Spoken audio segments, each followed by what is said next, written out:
Page 293. This is number 3 at the top of the page. More harmonization. So let's see. It's one sharp. It's either G major or E minor. Do the scales and arpeggios for both. In this one, you're ending on a G. I'm guessing we're in G major. However, we're going to deal a lot of 7th chords. That's the purpose of this lesson. Melody first. I want to hear it 3-4 times. 1 and 2. 1, 2, 3. 1, 2, 3. 1, 2, 3. Reach down. 1, 2. Remember the F sharps in the key signature. Now let's figure out what these chords are. Well, the first major is a G major 7. That is a G chord with a major 7th added. A G chord, and I don't know where it goes yet. We'll just go here. The major 7th means you're going to stay within the key signature. G major has an F sharp. So the F's here, it's third here too. We're going to stick with the root position for now. That's the first one. Then the next one is a B minor 7th. So I want a B minor chord with a minor 7th added. Build it one thing at a time. We have a B major chord is that. The B minor chord is that, because B major is 5 sharps. Love it? Okay.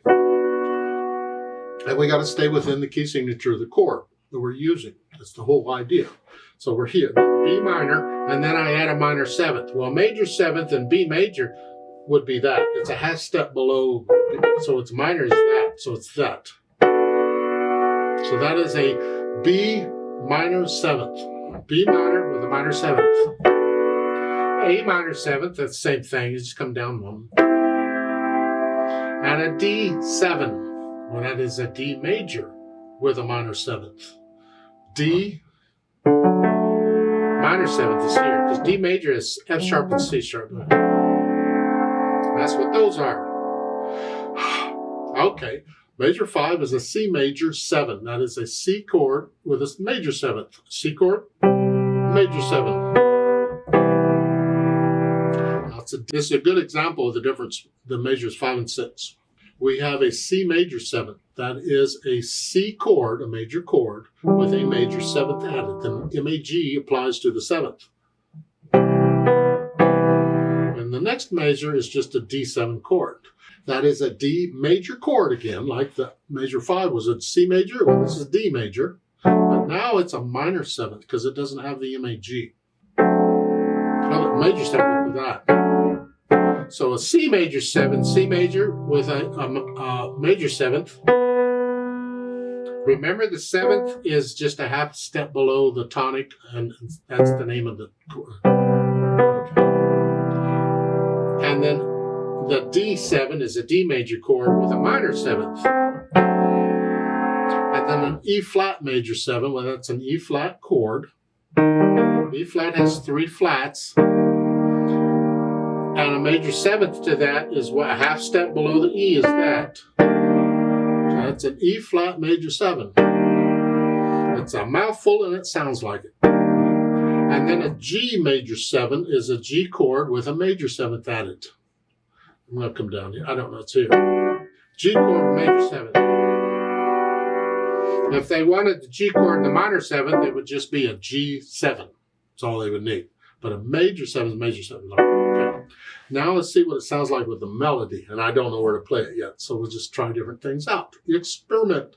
G major 7 is again, so it's here. B minor 7th is here with a minor 7th. It's too high. I'll come down here. So let's come down here. So again, here I'm here. A minor 7. D major 7. C major 7 here. D minor. E flat major 7 here. And then hold the right hand down and go to a G major 7, which is here. Sounds very jazzy, doesn't it? But that's what they're doing. I could go down here. I don't know where you play it. Just play it. I don't care. Play the melody up here if you want.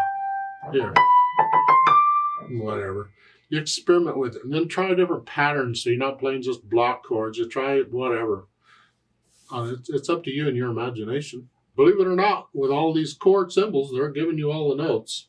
They just don't tell you which notes to play, and just the names of the notes. And you want to get to where eventually you'll just see these chords, you just know what they are.